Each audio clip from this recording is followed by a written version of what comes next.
While last year saw the release of Star Trek PICARD, Star Trek Lower Decks Season 1, and the bulk of Star Trek Discovery Season 3, this year has looked at that output, smiled, and said, challenge accepted. Lower Decks' second season was a roaring success with the return of Boimler, Mariner, Tendi, Rutherford, and Tom Paris. Well, in the form of a talking plate, that is. Star Trek Prodigy aims for the emotional side of new audiences with Del and Gwen. But the return of Kate Mulgrew got the biggest cheers from us all. The fourth season of Discovery is underway, with strong episodes coming right out of the gate. We also have Star Trek Day 2021, which gave us our first look at Strange New Worlds, while announcements of a certain godlike character's return to Picard Season 2 got everyone extremely hyped. Now, with all of that in mind, come along with me as we discuss the top 10 biggest moments of Star Trek in 2021.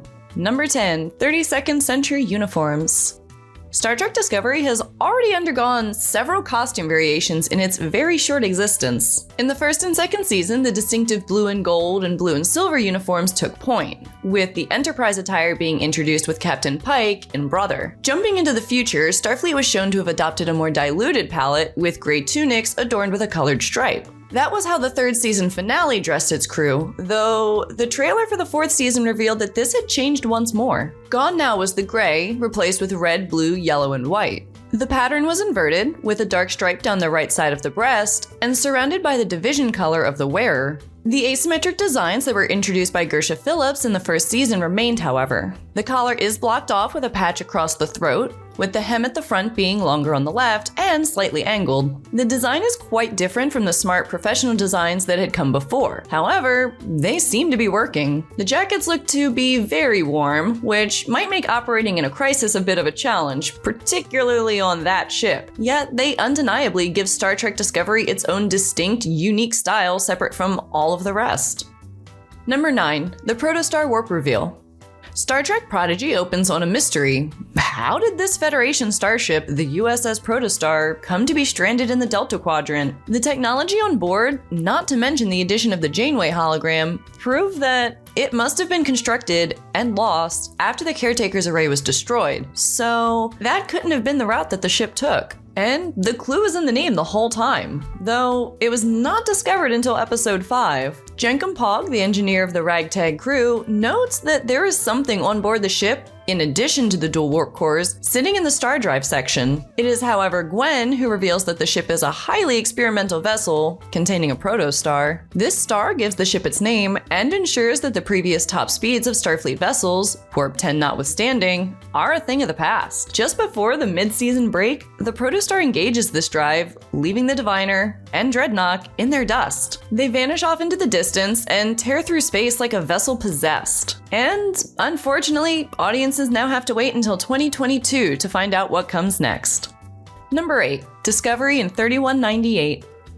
The fourth season picked up several months after that ending, depicting a Starfleet that was on its way towards recovery. From the off, two things seemed to be in abundance: peril and politics. Discovery has often been described as a speeding bullet, flying through its stories at breakneck pace. However, despite some more examples of this, the fourth season has confidence that was lacking in earlier episodes. Burnham seems to have already settled into her role of captain, Tilly has been promoted to lieutenant, sorry Harry Kim, and with Adira joining the cast full-time, the show finally feels as though it's coming into its own. Season 4 sees Book suffer a catastrophic loss, while the president of the Federation is displaying her more Cardassian-like traits, expertly weaving different people to her whims. Discovery is a very different Star Trek from what has come before, but the fourth season is truly creating its own identity.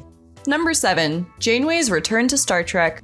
When the first trailer for Star Trek Prodigy dropped earlier this year, audiences were treated to Kate Mulgrew's voice beaming directly into their ears for the first time in a long time. This was only matched with the beginning of the series, when the holographic training program appeared in front of that ragtag crew. Prodigy is aiming to bring a new and younger audience to Star Trek, while still managing to balance enough interests for the older fans as well. Much of this is down to Mulgrew's performance. which brings elements of the classic Janeway from Voyager and mixes them with a more caring, nurturing resonance that's very necessary for this younger, more ragtag crew. Of the 5 episodes broadcast in 2021, Janeway has played a significant part in 4 of them, perhaps surprising audiences with how much of a role she really has. This is no mere cameo or token appearance by a legacy character to keep naysayers from moaning. This is a real return to form for Starfleet's first leading female captain, and it made 2021 a very good year for fans of Captain Kathryn Janeway.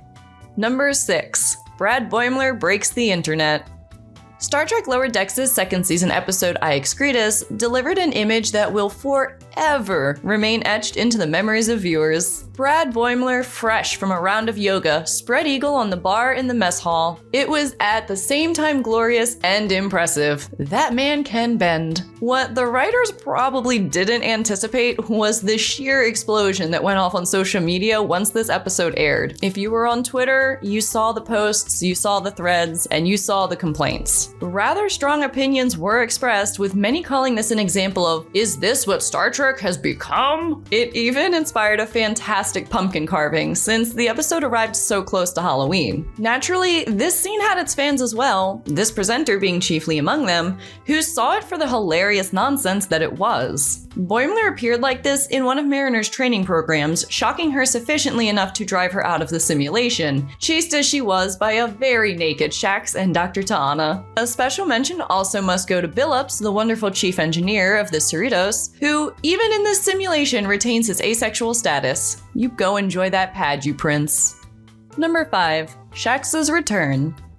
When some eagle-eyed fans spotted him standing in a crew lineup in one of the earlier trailers for season 2, interests were immediately piqued. But then a red herring was thrown into the mix with the arrival of Kayshawn. SHAXS was suddenly back on the USS Cerritos in the early episodes of the 2nd season. Initially, people acted like everything was normal. So much so, in fact, that Rutherford was driven mad trying to find out exactly what happened. Was SHAXS a clone? Was he a mirror universe counterpart? Was he a hologram that gained sentience? What happened, damn it? Well, the audience never really finds out, other than the fact that it involves a mountain of some sort. But viewers were treated to Rutherford's slowly dilating pupils as he was told, filling him with horror about how senior officers are brought back to life. He swears that he will hold on to the secret, and Mike McMahon delivered on that one in one of the most hilarious rug pulls of the year. Number 4. Archer SPACEDOCK. The reveal of Archer SPACEDOCK in Star Trek Discovery's 4th season opener, Kobayashi Maru, was a tear-jerking moment that came completely out of the blue. Star Trek Enterprise has often been considered the bastard stepchild of the franchise. Arriving at a time when the franchise fatigue had truly set in, it really struggled to capture its audience of the time. 20 years later, however, the show is going through something of a deserved reappraisal. There have already been references scattered throughout Discovery and Lower Decks, with holodeck programs and computer readouts naming the main players. However, this moment in Discovery has been the most overt reference in the series as a whole. President Rillick addresses a new class of Starfleet cadets before revealing the structure behind her. While the ship docked is the Voyager J, there is a rousing rendition of Archer's theme, the rejected opening credit for the music of Enterprise, that rains down over the scene. Coming out of left field as it did, no viewer was quite prepared for this callback to Star Trek's earliest crew, myself included. While Archer had been name-dropped before, it was fleeting. This was truly a moment to honor the 20th anniversary of the final show before J.J. Abrams rebooted the franchise in 2009. Number 3. Q's return announcement.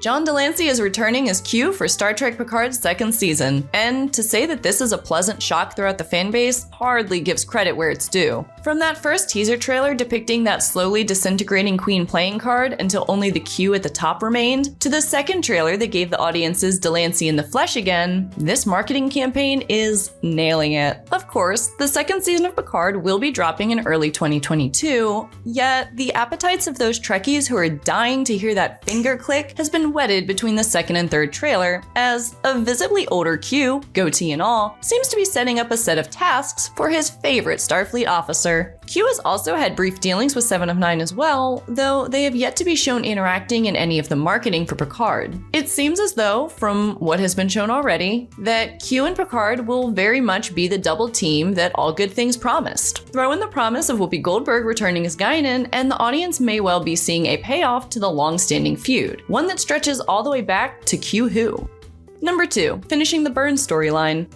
Star Trek Discovery's 3rd season finale was the only episode of the season to air in 2021, offering a resolution to many of the plot points that had been dropped throughout the series. The burn, which the writers openly hated, was put to bed with the revelation that Starfleet had finally accessed an enormous cache of dilithium ore once again. The biggest moment of the episode comes with the promotion of Michael Burnham to the captain of Discovery. This is a historic moment for so many reasons. While Burnham is not the first character in Star Trek who started as the lead in the series, only to be promoted to captain at the end of the 3rd season, that honor goes to, of course, Benjamin Sisko, she is the first leading Black woman to command a starship in Star Trek. Her final words in the episode, "Let's fly," are filled with emotion. Excitement, honor, humility, and pride are all mixed together, inspiring the crew and viewers alike to reach for the stars. In a season rocked by the effects of COVID-19, Discovery's 3rd season ended on a high note, with the first few episodes of season 4 proving that it is in no danger of slowing down anytime soon. Number 1, Star Trek Lower Decks finale and the PAKLED storyline. If you can't tell by how many times it made the list, Star Trek Lower Decks had a phenomenal run during its 2nd season. Legacy characters returned in the form of Tom Paris and Sonia Gomez, not to mention Will Riker's early stint on the series. The Titan made another appearance, as did a Miranda-class vessel. Those damn Cardassian lights and a veritable ton of Easter eggs were just littered throughout the show. The USS Archimedes was a welcome addition to the fleet, showing what happens when an Excelsior-class and a Sovereign-class ship have a baby. Yet, surprisingly, it was the PAKLED storyline that was the thread joining the season together. These villains struggle to be taken seriously, with their threats usually followed by deep comedy. So, when PAKLED Planet was destroyed in the season finale with Captain Freeman arrested for the crime, it was a truly jaw-dropping ending. The show managed to keep the tone light, yet it was certainly a dark twist in the upbeat iteration of Star Trek. It also left fans salivating for the 3rd season, which is set to arrive in 2022. And that was 10 of the biggest moments this year from Star Trek. Let me know if I missed anything in the comments section below, and don't forget to like and subscribe to Trek Culture. You can keep up with us on social media by following Trek Culture on Twitter. You can also find me on Twitter under Trekkie Bree. I hope that everyone had the best 2021 that was possible, and I hope that everyone's 2022 is at least a bit better. But until then, I've been Bree for Trek Culture, and I'll see you next year. Bye!